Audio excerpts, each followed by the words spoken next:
friend আপুনি যদি voter helpline application বা CSC চেণ্টাৰত গৈ পেলাই আপুনি আপোনাৰ ভোটাৰ ID কাৰ্ডখন ভেৰিফাই কৰিছিলে তেনেহ'লে ভিডিঅ'টো অকল আপোনাৰ বাবে তো হেল্ল' এণ্ড ৱেলকাম গাইজ মই চাইদুল আৰু আপোনালোকে চাই আছে way to online YouTube channel friend আজিৰ এইটো ভিডিঅ'ত মই আপোনালোকৰ লগত আলোচনা কৰিম আপোনাৰ ভোটাৰ ID কাৰ্ডখন ভেৰিফাইড হৈছে নে হোৱা নাই সেইটো আপুনি কেনেকৈ চেক কৰিব পাৰিব আপোনাৰ মোবাইলতে তো বলক ভিডিঅ'টো আৰম্ভ কৰোঁ ভিডিঅ'টো আৰম্ভ কৰাৰ আগতে আপুনি যদি এতিয়াও আমাৰ চেনেলটো ছাবস্ক্ৰাইব কৰা নাই তেনেহ'লে চেনেলটো ছাবস্ক্ৰাইব কৰিব আৰু কাষত উলিয়াই অহা টিলিংগাটো এবাৰ বজাই দিব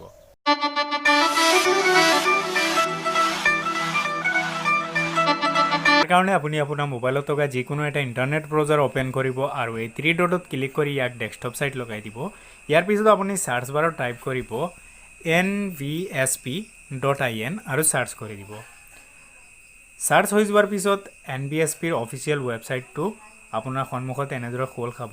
ইয়াৰ পিছত আপুনি এই 3 লাইনত ক্লিক কৰিব আৰু এই লগইনত ক্লিক কৰিব লগইনত ক্লিক কৰি দিয়াৰ পিছত আপোনাৰ যেটো একাউণ্ট আছে NVSP যদি আপোনাৰ একাউণ্ট আছে তেনেহলে আপুনি ইয়াত আপোনাৰ ইউজাৰ নেম আৰু পাসওয়াৰ্ড দি লগইন হৈ যাব আৰু যদি আপোনাৰ NVSP একাউণ্ট নাথাকে তেনেহলে আপুনি don't have account register as a new user আপুনি ইয়াত ক্লিক কৰি দিব ইয়াত ক্লিক কৰি দিয়াৰ পিছত এনেকুৱা এটা ইন্টাৰফেস আপোনাৰ সন্মুখত খোল খাব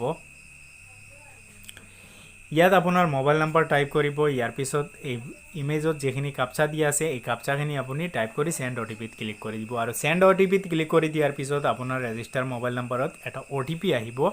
সেই OTP টো আপুনি এন্টাৰ কৰিব লাগিব সেই OTP টো এন্টাৰ কৰি দিয়াৰ পিছত আপুনি ইয়াত এপিক নাম্বাৰ ইমেইল ID আৰু ইয়াত আপুনি এটা পাসওয়াৰ্ড ক্ৰিয়েট কৰিব লাগিব আৰু পাসওয়াৰ্ড ক্ৰিয়েট কৰি দিয়াৰ পিছত ৰেজিষ্টাৰত ক্লিক কৰিব ৰেজিষ্টাৰত ক্লিক কৰি দিয়াৰ লগে লগে আপোনাৰ NVSP একাউণ্ট ৰেজিষ্টাৰ হৈ যাব ইয়াৰ পিছত আপুনি ইয়াৰ পৰা বেক হৈ যাব আৰু বেক হৈ ইয়াত আপুনি লগইন হ'ব লগইন হ'বলৈ ইয়াত আপোনাৰ ইউজাৰ নেম পাসওয়াৰ্ড আৰু ক্যাপচাখিনি দি লগইনত ক্লিক কৰিব লগইনত ক্লিক কৰি দিয়াৰ পিছত এনেকুৱা এটা ইন্টাৰফেস আপোনাৰ সন্মুখত খোল খাব ইলেক্টৰ ভেৰিফিকেশ্যন প্ৰগ্ৰামত ক্লিক কৰিব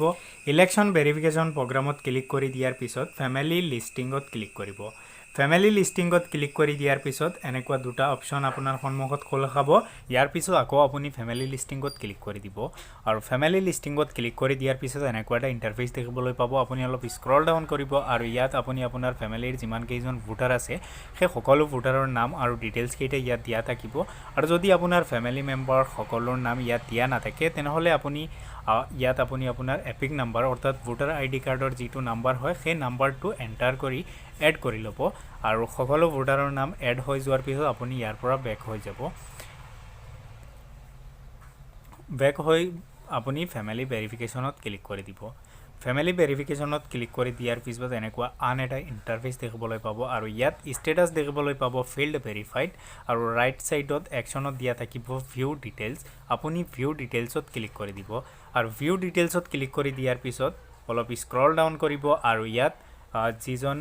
ক্যান্ডিডেটৰ নামৰ কাষত আপুনি ভিউ ডিটেইলছত ক্লিক কৰিছিলে সেই ব্যক্তিজনৰ বা সেই ভোটাৰজনৰ ডিটেইলছ কেইটা ইয়াত দিয়া থাকিব যদি আপুনি ফটো চেঞ্জ কৰিবলৈ দিছিলে ইয়াত ফটো চেঞ্জ হৈ পেলাই আহিব আৰু বাকি ডিটেইলছ কেইটা আপুনি এবাৰ মিলাই চাব তো আজিৰ ভিডিঅ'টোত মাত্ৰ এখিনি আশা কৰো ভিডিঅ'টো চাই ভাল লাগিছে যদি সঁচাই ভাল লাগে তেনেহলে লাইক কৰিব শেয়াৰ কৰিব আৰু আপুনি যদি এতিয়াও আমাৰ চেনেলটো ছাবস্ক্ৰাইব কৰা নাই তেনেহলে ছাবস্ক্ৰাইব কৰিবলৈ নাপাহৰিব